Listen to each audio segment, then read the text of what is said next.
아멘. 예. 여러분은 하나님을 어떤 분으로 고백하십니까? 예. 어떤 분으로 고백하세요? 네. 고백이 없으세요? 아니죠. 예. 어떤 분은 참 사랑이 많으신 분이시다, 은혜가 많이 베풀어 주시는 분이시다 하고, 또 어떤 분들은 참 좋으신 분이시다 이렇게 간단하게 얘기하기도 해요. 하나님께서는 왜 참 좋으신 분이시죠? 네. 왜 참 좋으신 분이실까? 오늘 설교 제목에 나옵니다. 언제나 어디서나 늘 함께 하시는 하나님이시기 때문에 나에겐 참 좋으신 하나님이시다, 그렇게 고백을 많이 하죠. 그런데 살다 보면 과연 늘 하나님께서 우리와 늘 함께 하시는 것이 맞는 것인지 모를 때가 있지 않습니까? 언제 그렇죠? 너무나도 견디기 힘든 일을 당했을 때, 억울한 일을 당했을 때, 그래서 너무도 고통스러울 때, 그때는 하나님께서 과연 나와 함께 하고 계신 것이 맞는지 의문이 들 때가 있습니다. 그럴 때면 아무리 하나님께서 가까이 있다고 얘기해도 저 멀리 계신 것 같고, 하나님께 아무리 내가 부르짖어 보아도 하나님께서 내 기도를 잘 안 들으시는 것 같다라고 느낄 때가 있죠. 심지어 혹시 나를 그러면 버린 것은 아닌가, 이런 생각까지 들 때가 있습니다. 여러분들은 어떠세요? 그럴 때가 있지 않습니까?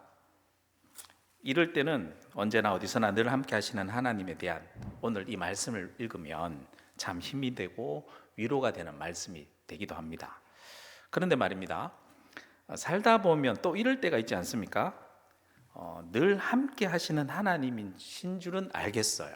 그런데 그 하나님이 너무 부담스러워서 잠시 안 계셨으면 하는 때도 있지 않습니까?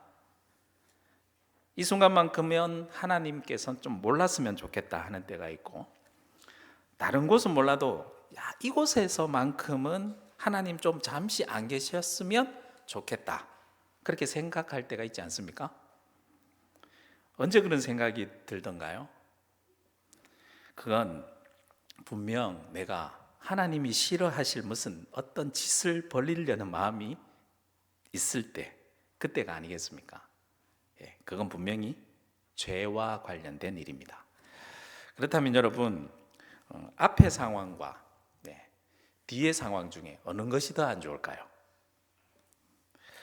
앞에서는 함께 하시는 하나님에 대해서 일단 모릅니다. 하지만 뒤의 상황에서는 하나님이 함께 하신다는 것에 대해서는 일단 알고는 있어요.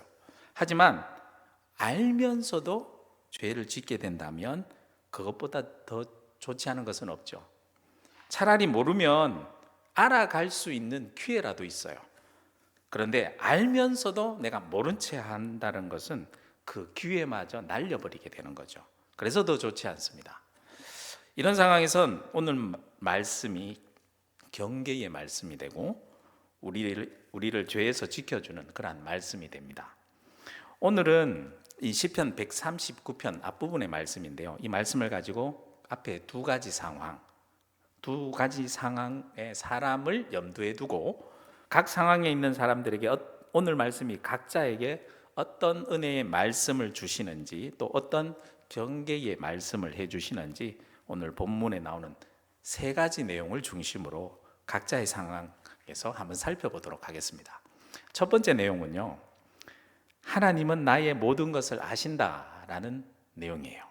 1절 말씀 보시면 여호와여 주께서 나를 살펴보셨으므로 나를 아시나이다 라고 말씀하죠. 여기서 살펴본다란 이 말은요, 탄광에서 채광할 때 광물을 찾아내기 위해서 아주 자세히 살펴보는 것을 말할 때 사용하는 단어예요. 또 다른 상황에서는 전쟁 중에 정탐꾼을 보내죠. 그래서 적진을 탐지할 때 아주 사소한 정보라도 놓치지 않고 아주 자세히 주도 면밀하게 살펴본다라고 사용할 때 이 단어를 사용해요. 한마디로 사소한 것 하나 놓치는 것 없이 아주 샅샅이 살펴본다라는 말씀이에요. 만약 앞에서 말한 이 첫 번째 상황이 어떤 사람입니까? 하나님이 함께 하시는 것을 내가 잘 모르는 상황이 있을 때 이 말씀은 어떻게 들릴까요?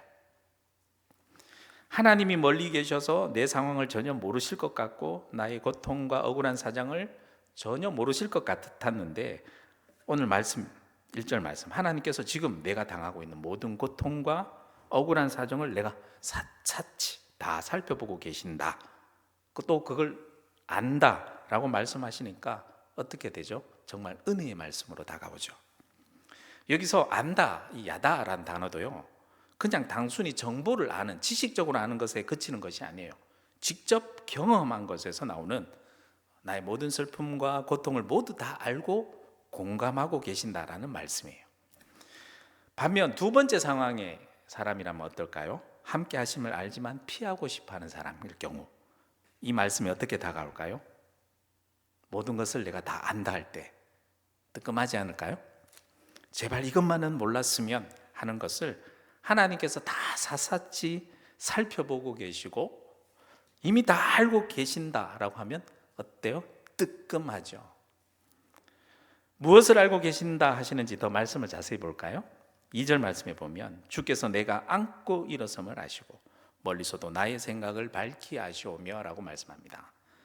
주님께서는 내가 어디에 앉는지, 어디 앉아서 쉬는지, 내가 언제 일어나고 어디로 가는지 다 아신다 얘기했습니다. 한마디로 주님은 내가 있는 모든 자리, 내가 있었던 모든 자리, 그 자리를 다 아신다 말씀합니다. 자, 여러분은 지금 어디에 앉아 계십니까? 예배 자리에 앉아 계시죠. 주님께서 이 모든 것을 다 아실 줄로 믿습니다. 또 멀리서도 나의 생각을 밝히 아신다라고 말씀하셨는데요, 여기서 멀리서란 단어는 공간적으로 멀리 떨어져 있는 것만 말하지 않고요, 시간적으로도 아주 멀리 떨어진, 아주 오래전에 품었던 생각까지도 모두 다 아신다라는 말씀이 포함되어 있어요. 공간적인 것뿐만 아니라 시간적인 것도요. 주님께서는 그렇게 나의 모든 생각을 다 아신다라고 말씀합니다. 3절 말씀에 계속 볼까요? 또 뭘 아신다고 말씀하시는지. 나의 모든 길과 내가 눕는 것을 살펴보셨으므로 나의 모든 행위를 익히 아시오니 라고 말씀하죠. 내가 어디를 향해 가는 것인지, 언제 어디에서 누워 쉬는지 다 살펴보고 계십니다. 여기서 살펴보다라는 단어도요, 참 재밌어요. 알곡과 쭉정이를 걸러내기 위해서 뭘 하죠? 키질할 때, 구분할 때 그 단어예요. 내 삶의 모든 일들과 어떤 의도를 가지고 하는 행동들, 그 모든 것들이 나의 좋은 것인지 나쁜 것인지 일일이 다 구별하여 살펴본다라는 말씀입니다. 또 나의 모든 행위를 여기서 익히 아신다라고 말씀하셨는데요, 여기 익히 아신다라는 이 단어는 많이 반복해서 찾은 접촉을 통해서 아주 익숙하고 친밀하게 알고 계신다라는 말씀이에요.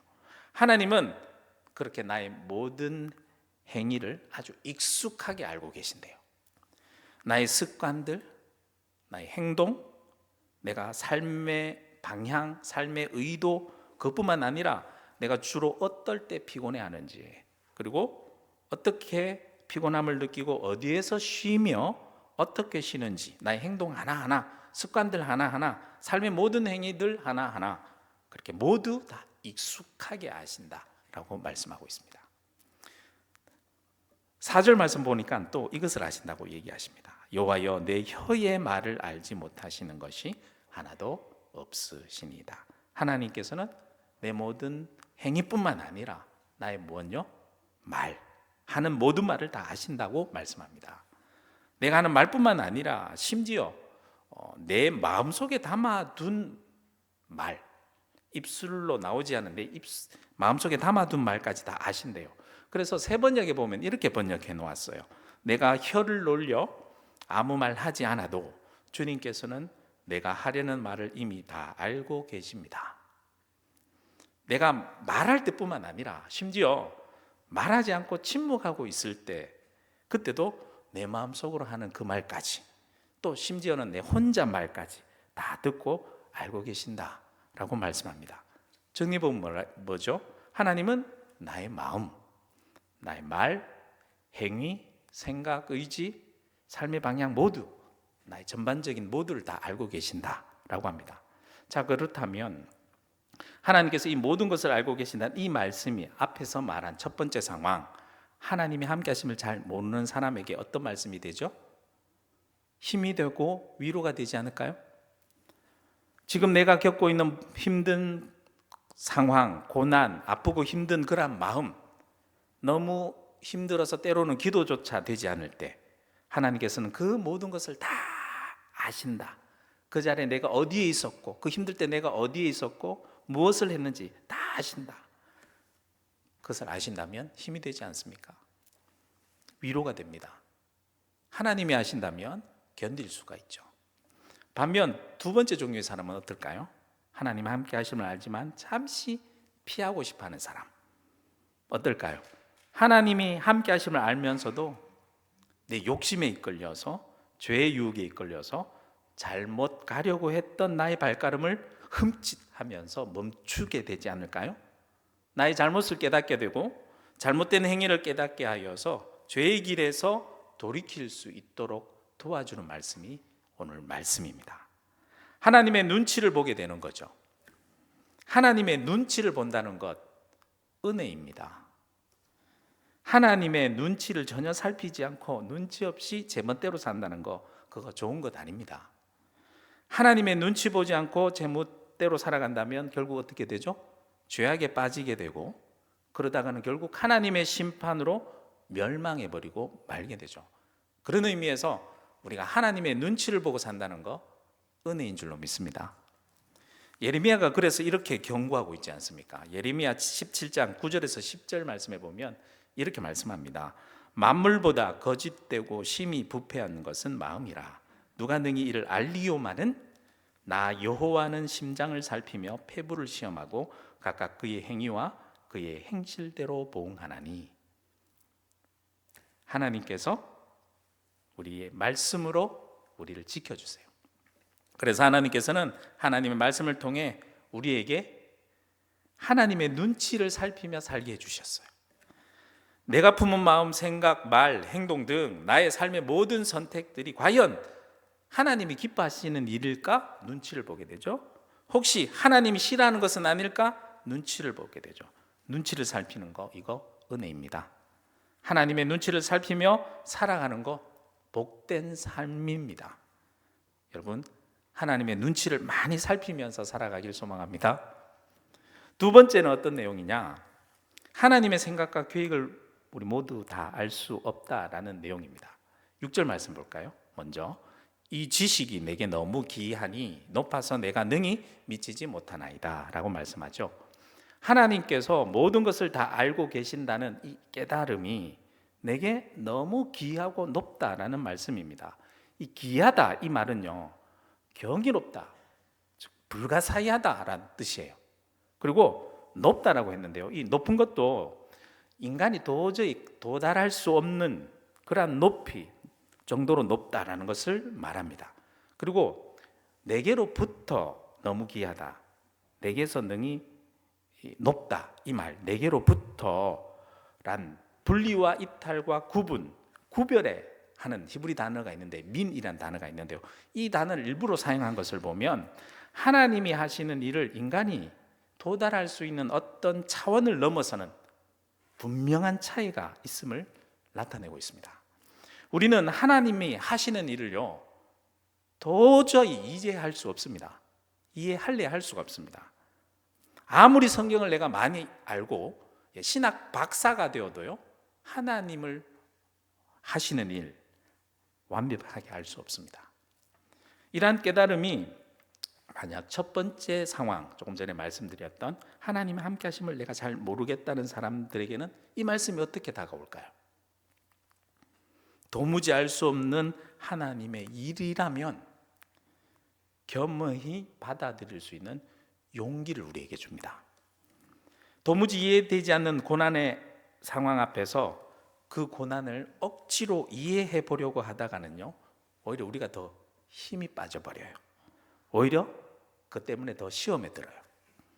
이해되지 않는 일에 대해서 따져들고 이해하려고 하기보다는 하나님이 하시는 일을 내가 다 알 수 없다라고 우선 인정하는 것이 중요합니다. 그리고 그 일을 내가 만약 피할 수가 없다면 그 일을 겪게 하시는 하나님의 뜻이 무엇일까? 라는 질문을 가지고 자신의 삶을 되돌아보며 살피며 그 가운데 인내를 배우고 늘 함께 하시는 하나님을 체험하는 기회로 삼는 것이 좋습니다.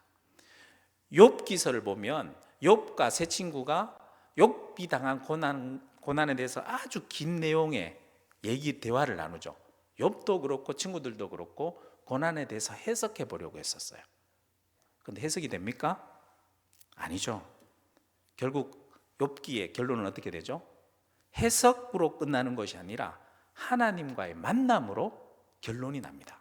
하나님과 만났을 때 그 모든 고난들이 해석이 필요 없고 만남 자체가 중요하다는 것으로 결론을 맺게 되죠. 만약에 두 번째 상황이 놓인 사람이 하나님이 함께 하심을 알지만 잠시 피하고 싶은 사람이 이 사실, 하나님 모든 것을 다 알 수 없다는 이 사실을 깨닫는다면 이 말씀이 어떻게 다가올까요? 앞의 경우처럼 모르면 알려고 노력하는 그 마음은 참 좋습니다. 하지만 이 경우처럼 조금 내가 안다라고 해서 아는 척하는 거요, 이거 조금 좋지 않습니다. 누구에게나 다 하나님의 생각과 계획을 알 수 없다라는 이 사실을 아는 것 자체가 앞의 경우처럼 내게 힘이 될 때도 있지만 반대로 그 사실을 다른 사람에게 적용해서요, 그것을 함부로 얘기하면 오히려 그것이 폭력이 될 때가 있습니다. 예기치 않은 일로 내가 고난을 당하고 있는 한 성도가 있다고 가정해 봅시다. 그러면 그 성도를 찾아가서 위로한답시고 찾아가서 무슨 얘기를 주로 많이 하세요? 어떤 얘기를 주로 많이 하세요? 고백하지만 목회자인 저도 그런 얘기를 많이 하긴 합니다. 어떤 얘기를 하세요? 하나님이 하시는 다 몰라. 맞죠? 다 몰라. 하지만 무슨 뜻이 분명히 있을 거야. 그러니 이렇게 하자. 혹시 이런 얘기 많이 하지 않으시나요? 그런 얘기는 쉽게 말할 수 있습니다. 하지만 고통당하는 사람의 입장에서 보면요, 이 말이 더 상처될 때가 있어요. 하나님의 뜻을 마치 내가 조금 더 아는 척 하는 것으로밖에 비춰지지 않거든요. 그건 조금도 도움이 되지 않습니다. 하나님의 일은요, 나도 모르고 그 사람도 모르고 우리 모두 다 모릅니다. 그럴 땐 우리 모두 다 뭐 하는 것이 중요하냐면 모른다라고 솔직하게 인정하는 것이 좋습니다. 다만 슬퍼할 때 같이 울어주고 내가 도와줄 수 있는 일이면 그냥 아무 말 없이 드러내지 않고 묵묵히 옆에서 조용히 도와주면서 그 사람 스스로가 하나님의 뜻을 발견할 때까지 내가 같이 기다려주고 함께 있어주고 기도해 주는 것이 좋습니다. 하나님은 어떻게 하실까요? 고통당하는 그 사람을 보면서 하나님 어떻게 하세요? 그런 힘든 일을 당한 사람에게 어떻게 해주실까요? 하나님께서는요, 고통당할 때마다 하나님께서 딱 나타나셔서 네가 이렇고 저렇고 이렇게 하니까 이렇게 해라 저렇게 해라 꼬치꼬치 따지면서 말씀해 주신다던가요? 하나님은 모두 다 알고 계시면서도요, 그렇게 하시지 않으세요. 하나님은 이렇게 하십니다. 그것이 세 번째 내용인데요, 언제 어디서나 늘 함께 하신다라는 겁니다. 5절 말씀 볼까요? 주께서 나의 앞뒤를 둘러사시고 내게 안수하셨나이다. 나의 앞에서 어떠한 일이 닥쳐와도 나를 둘러싸고 함께 하십니다. 또 감당할 수 없는 뒷일에 너무 막막하더라도 걱정할 필요가 없습니다. 나를 둘러사시고 나와 함께 하시면서 주님의 손이 항상 위에 있다라고 말씀합니다. 그래서 우리는 주님의 손 안에, 주님의 권능 아래에 있습니다.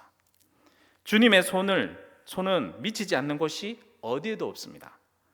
이 말씀이 다시 첫 번째 상황, 하나님이 함께 하시는 잘 모르는 사람에게는 오히려 그 일로 말미암아 주님의 능력과 주님의 손길을 체험할 수 있는 놀라운 기회가 됩니다. 나를 둘러싸시고 언제나 어디서나 항상 함께 하시는 하나님의 세밀한 손길을 체험하는 기회가 된다라는 것이죠. 반면 두 번째 상황은 어떨까요? 하나님의 함께 하심을 알지만 잠시 피하고 싶어하는 사람, 어떻게 될까요? 7절에서 10절 말씀까지 쭉 같이 읽어볼까요? 함께 읽겠습니다. 시작. 내가 주의 영을 떠나 어디로 가며 주의 앞에서 어디로 피하리까? 내가 하늘에 올라갈지라도 거기 계시며 소홀에 내 자리를 펼지라도 거기 계시니이다. 내가 새벽 날개를 치며 바다 끝에 가서 거주할지라도 거기서도 주의 손이 나를 인도하시며 주의 오른손이 나를 붙드시리이다.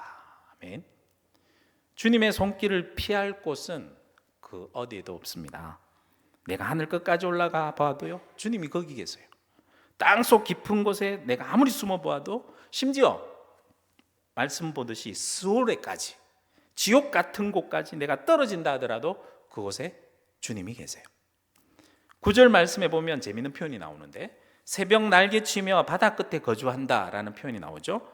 이 말은 아침에 해가 착 뜨면 어두웠던 모든 지면이 순식간에 빛이 땅 끝까지 쫙 펼쳐져서 한순간에 어둠이 덮고 있었던 밤이 뭐가 되죠? 아침, 낮이 되는 거죠. 그것을 표현해 버리는 겁니다. 해가 뜨는 곳에서 해가 저 멀리 지는 저 멀리까지도 하나님은 그 어디에나 다 계시고 하나님의 손길이 순식간에 그 어디에나 미친다라는 말씀이죠. 그렇게 하나님은 이 세상에 일어나는 모든 일과 모든 곳, 모든 시간 속에 계실 뿐만 아니라 주님의 손이 친히 우리를 인도해 주시고 주님의 오른손으로 붙들어 주신다라고 말씀하고 있습니다. 이 세상의 모든 일들이 모두 하나님의 주권 속에서 일어나는 일임을 분명히 말씀하고 있어요. 주님의 손길을 피할 곳은 이 세상 그 어디에도 없습니다. 그렇다면 우리가 당하는 모든 일들도 생각해 보면 역시 주님의 손길에서 벗어나는 일, 그 어느 것도 없습니다. 모두가 좋던 일이든 나쁜 일이든 주님 안에, 주님의 손 안에서 일어나는 일입니다. 모든 일이 주님께 달린 일이라는 것이죠. 그래서 다윗은 이렇게 찬양하며 기도한 것 같아요. 시편 31편 15절 말씀에 보면 이렇게 찬양합니다. 나의 앞날이 주의 손에 있으니 내 원수들과 나를 핍박하는 자들의 손에서 나를 건져주소서. 모든 것이 주님의 손에 달렸음을 안 다윗은 자신의 모든 것을 하나님께 맡길 수밖에 없었던 거죠. 여러분들도 모든 것을 주님께 맡기시길 소망합니다. 그런데도 만약에 혹시라도 내가 너무나도 칠흑 같은 어둠에 흑암에 팍 파묻혀 버리는 때가 있지 않습니까? 나를 순식간에 덮어버려서, 어둠이 나를 덮어버려서 나에게 조그마한 빛이라도 없는 절망적인 상황에 처한다면 우리는 어떻게 될까요? 11절과 12절 말씀입니다. 같이 읽어보겠습니다. 시작. 내가 혹시 말하기를 흑암이 반드시 나를 덮고 나를 두른 빛은 밤이 되리라 할지라도 주에게서는 흑암이 숨기지 못하며 밤이 낮과 같이 비추이나니 주에게는 흑암과 빛이 같음이니이다. 아멘. 아무리 캄캄한 흑암이 우리를 확 덮어서 우리를 딱 숨겨 놓아도요, 주 앞에서는 그것이 절대 숨겨질 수 없다라는 겁니다. 주님 앞에서는 빛과 어둠이 같대요. 무슨 말이죠? 빛과 어둠, 사실 모두 주님의 피조물이기 때문입니다. 빛이 조금도 없는 어둠 가운데 빛을 만드신 분이 누구세요? 하나님이시잖아요. 그렇다면 어둠이란 것도 결국 주님의 빛에 의해서만 존재할 수밖에 없어요. 어둠은 빛을 만날 때에만 그 존재의 의미가 생깁니다. 그리고 어둠의 존재에 대한 이해를 그때야 비로소 빛이 있을 때야 이해할 수가 있어요. 어둠에도 분명한 존재의 이유가 있습니다. 그건 빛의 존재를 통해서만 알 수 있습니다. 우리 인생 가운데 만나게 되는 어두운 부분들 있죠. 어두운 부분들도 마찬가지 아닐까요? 우리 인생에 만나게 되는 어두운 그림자들, 도무지 이해할 수 없을 때 우리의 인생 가운데 찾아오는 빛을 만나게 될 때에만, 그때야 비로소 우리 인생의 모든 의미, 진정으로 깨닫게 되는 것이죠. 내 인생의 어두운 그림자의 부분에 대해서 이해가 되기 시작하는 겁니다. 내 인생의 어둠의 존재, 기억, 그것의 의미를 내가 발견하게 되는 거죠.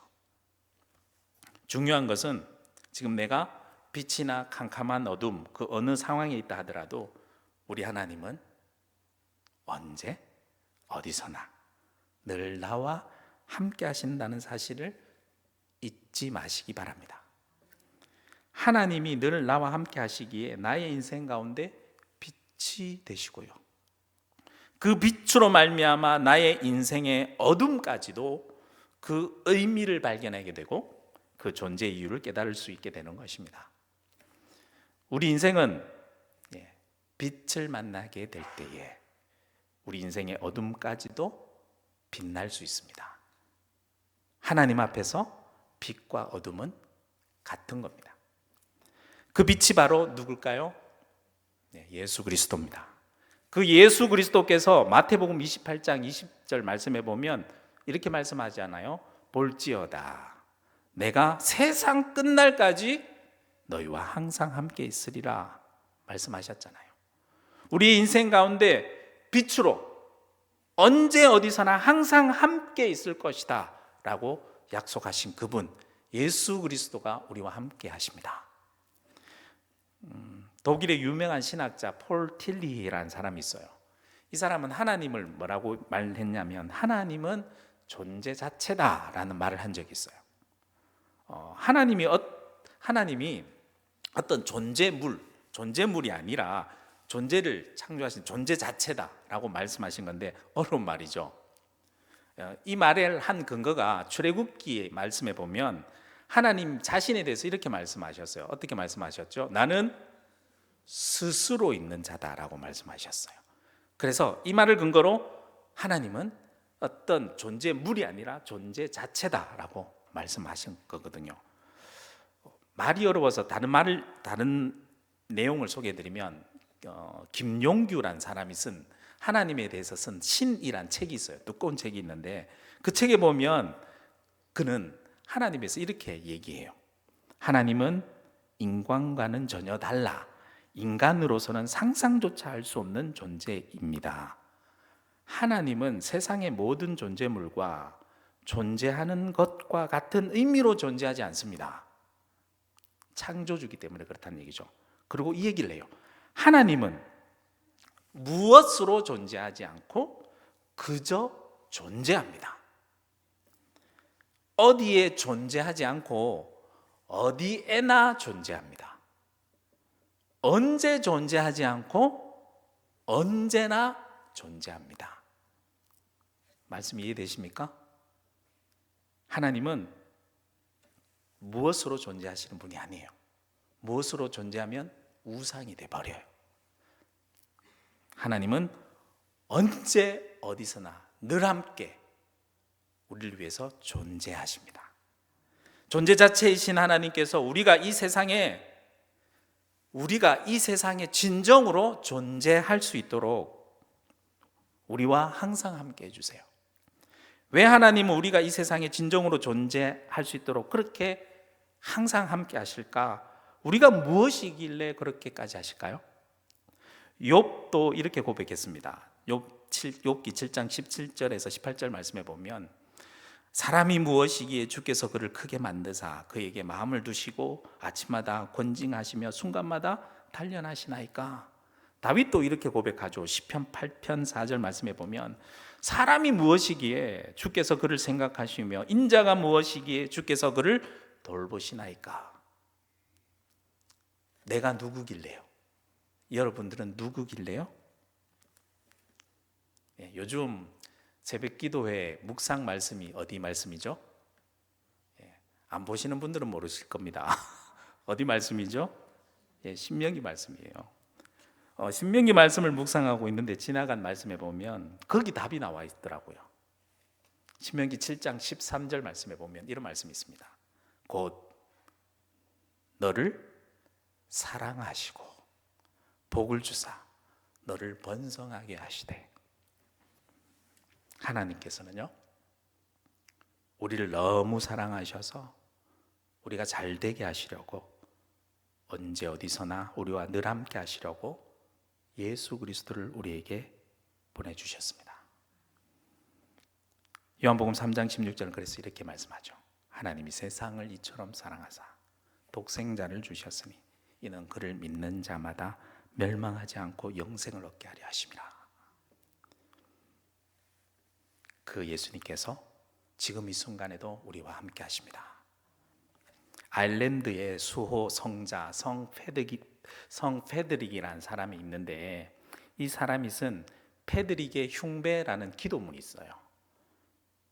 그 기도문 중 일부분에 보면 이런 기도문이 있습니다. 이것을 소개하고 제가 설교를 마치겠습니다. 그리스도여, 당신이 다시 오실 때까지 나를 보호하소서. 그리스도여, 나와 함께 하소서. 내 안에 그리스도, 내 뒤에 그리스도, 내 앞에 그리스도, 내 옆에 그리스도, 나를 소유하실 그리스도, 나를 위로하고 회복시키실 그리스도, 내 밑에도 그리스도, 내 위에도 그리스도, 조용할 때도 그리스도, 위험할 때도 그리스도, 나를 사랑하는 모든 사람의 마음에도 그리스도, 친구와 모르는 사람의 입에도 그리스도가 있게 하소서. 남아있는 한 주간 언제나 어디서나 우리와 늘 함께 하시는 예수 그리스도와 함께 승리하는 한 주간이 되시길 주님의 이름으로 축복합니다.